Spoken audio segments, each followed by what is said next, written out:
باللہ من الشیطان الرجیم بسم اللہ الرحمن الرحیم رب اشرح لی صدری ویسر لی امری واحلل عقدۃ من لسانی ویفقہوا قولی۔ شہ نشین پر تشریف فرما معززین، کیونکہ کمال صاحب نے کہا ہے کہ زیادہ وقت نہ لیں، اگر نام لیں تو 2 منٹ ادھر ہو جائیں گے۔ صوفی، میرے مضمون کا عنوان ہے صوفی سلطان شتاری اپنے آئینے میں۔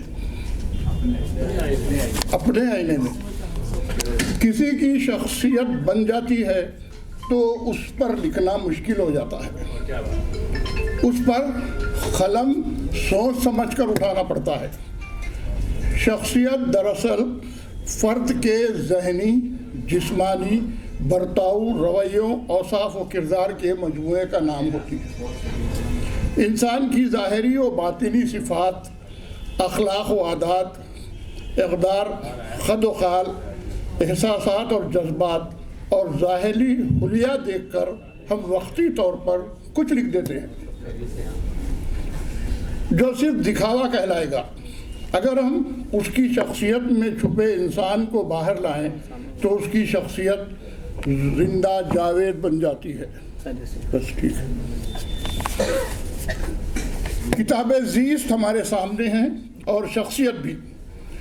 قلم شخص کو شخصیت بناتا ہے۔ انسان میں بہت کچھ کرنے کی جستجو اسے منزل کی طرف لے جاتی ہے اور وہ ایک کامیاب انسان بن کر ہمارے اندر انمٹ نفوذ چھوڑ جاتا ہے۔ ایسی ہی ایک شخصیت آج ہمارے درمیان ہے جن کی 5 کتابوں کی دوسری اشاعت، بلکہ عقد ثانی، میں نے بھی عقد ثانی لکھا تھا، اتفاق سے جاہد کمال نے بول دیا، اس پر رونق محفل میں ہو چکی ہے۔ شاید ہی ایسی محفل، وہ بھی دوسرے ایڈیشن کی، کبھی دکھائی جو ہو۔ یہ محفل جس شخصیت کے لیے سجی ہے، بلکہ سجائی گئی ہے، اس کا نام نامی حضرت صوفی محمد سلطان شتاری عادل آبادی حال مقیم حیدرآبادی ہے۔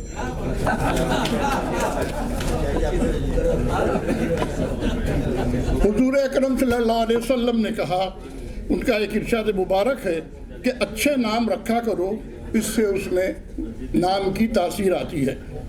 وہ صوفی ہیں۔ صوفی کے معنی ہیں متقی، پرہیزگار، پارسا، دیندار، پاک باطن، درویش، زاہد اور عابد کے ہوتے ہیں۔ آپ ایک صوفی صافی، صوفی نما، صوفی نفس، صوفی شاعر ہیں۔ ان کی وضع و خطا، ڈیل ڈول، پوشاک سب صوفیانہ ہیں، آپ ان کو سامنے دیکھ سکتے ہیں۔ ظاہر ہے ایسے شخص کی شاعری میں صوفیانہ رنگ ہوگا جس میں عشق مجازی کے بجائے عشق حقیقی اور مذہبی جذبات کی عکاسی ہوگی۔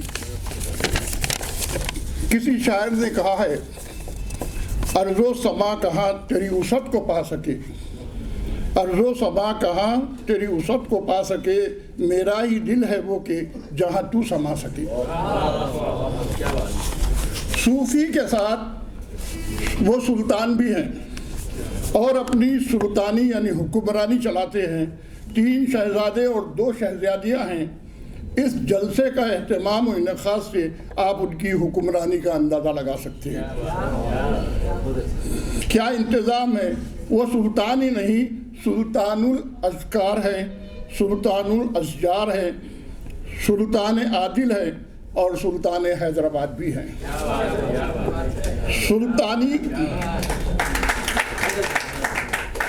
سلطانی کے ساتھ وہ خادری بھی ہیں، خادر بھی ہیں۔ علم کی دولت سے مالا مال ہے، اللہ نے انہیں دولت سے بھی نوازا ہے۔ اس کا یہ ثبوت ہے کہ ہر ذی علم کو اپنی 5 کتابوں کا تحفہ مفت دے رہے ہیں، بلکہ ہندوستان کی تمام یونیورسٹیوں کو اور تمام اداروں کو انہوں نے یہ کتابیں مفت روانہ بھی کر دی ہیں۔ اور وہ حضرت محبوب سبحانی، خطب ربانی، پیران پیر، دستگیر، حضرت شیخ عبد القادر جیلانی کے سلسلے سے بھی ہے۔ انہوں نے قادریہ تصوف اور طریقت کو اپنایا اور صوفی بنے رہے۔ تمہارے نام پر میں نے ہر آفت سر پہ رکھی تھی، صوفی صاحب، تمہارے نام پر میں نے ہر آفت سر پہ رکھی تھی، نظر شعلوں پہ رکھی تھی، زباں پتھر پہ رکھی تھی۔ ایسے شخص کی فکر کیسی ہوگی؟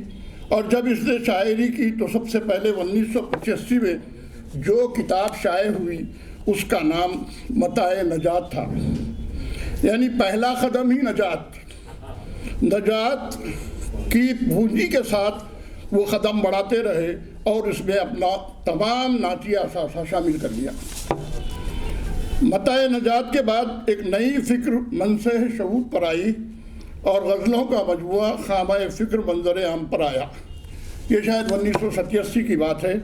اس میں انہوں نے غزل کو تصوفانہ رنگ دیا اور ان کی اس فکر کو ملاحظہ کیجیے۔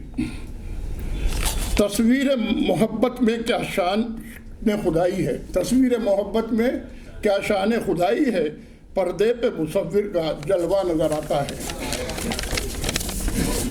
جگر میں درد اٹھا اور آنکھ بھر آئی، یہ بھی صوفی صاحب کا شعر ہے۔ جگر میں درد اٹھا اور آنکھ بھر آئی، گزرے ہیں وہ شاید غریب خانے سے۔ ان اشعار سے آپ ان کی فکر کا اندازہ لگا سکتے ہیں۔ نجات مل گئی تو فکر ختم ہو گئی، تو اپنا تیسرا مجموعہ سراجن منیرہ منظر عام پر آیا۔ نام ہی ایسا کہ جو حضور کا ہو، ان کی زندگی اس مجموعے کے بعد روشن چراغ ہو گئی۔ یہ نام گلبرگے کے سجادے صاحب کو اتنا پسند آیا کہ انہوں نے اپنی کتاب کا نام بھی سراجن منیرہ رکھا۔ ان کا یہ شعر دیکھیے، منزل کی تمنا میں بھٹکتے ہی رہے لوگ، منزل کی تمنا میں بھٹکتے ہی رہے لوگ، منزل کا پتہ ہم کو مدینے سے ملا ہے۔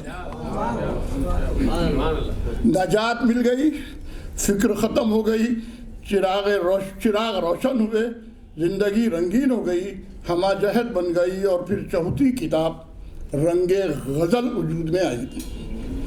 سرے ورق کی طرح اس میں غزلیں بھی رنگین ہیں، ان کی غزلیں اس میں بولتی ہیں، رومانیت کے ساتھ صوفیانہ رنگ بھی اس میں چھلکتا ہے۔ یہ شعر دیکھیے، جس دن سے قریب آئے وہ میرے دل کے، جس دن سے قریب آئے وہ خود میرے دل کے، اس دن سے کوئی راز چھپایا نہیں گیا۔ نام پر ہم کسی کے مر جاتے ہیں، نام پر ہم کسی کے مر جاتے ہیں، کام ایسا کوئی تو کر جاتے ہیں۔ ان چار کتابوں کے ناموں سے آپ نے اندازہ لگایا ہوگا کہ ان کی فکر کیا ہے، ان کی سوچ کیا ہے۔ میں نے ابتدا میں کہا تھا کہ جب شخصیت بن جاتی ہے تو اس پر بہت کچھ لکھا جا سکتا ہے۔ صوفی صاحب کی شخصیت کو خراج تحسین پیش کرنے کے لیے 2009 میں ایک سوینیر نقوش ادب شائع کیا گیا۔ اس میں صرف صوفی صاحب کی شخصیت کی مکمل عکاسی کی ہے اور ان کے نقوش کا جائزہ لیا ہے۔ بڑی بڑی ادبی شخصیوں نے آپ پر لکھا اور ان کی کتابوں پر سیر حاصل تبصرے کیے گئے۔ یہ سوانیر گولڈن جوبلی جشن صوفی سلطان شتاری کے موقع پر شائع ہوا۔ اگر وہ اپنی 75ویں سالگرہ پر پلاٹینم جوبلی کا جشن مناتے تو ان پر بہت کچھ لکھا جا سکتا، مگر آج وہ 79 سال کے ہیں، اب بھی چہرے سے، لباس سے صوفیانہ رنگ چھلکتا ہے۔ اگر میں ان کی ہر کتاب پر تبصرہ کروں تو کئی گھنٹے درکار ہوں گے۔ مجھے یہ کہا گیا کہ صرف آپ 5 منٹ لیں اور یہ 5واں منٹ ختم ہو رہا ہے۔ میں صوفی سلطان شتاری کو دل کی عمیق گہرائیوں سے مبارکباد دیتا ہوں۔ اللہ انہیں عمر دراز اور صحت زندگی عطا کرے۔ آخر میں ان کی نظر اکبر علی آبادی کا یہ شعر کرتا ہوں۔ لوگ کہتے ہیں بدلتا ہے زمانہ سب کو، لوگ کہتے ہیں بدلتا ہے زمانہ سب کو، مرد وہ ہیں جو زمانے کو بدل دیتے ہیں۔ شکریہ، خدا اللہ۔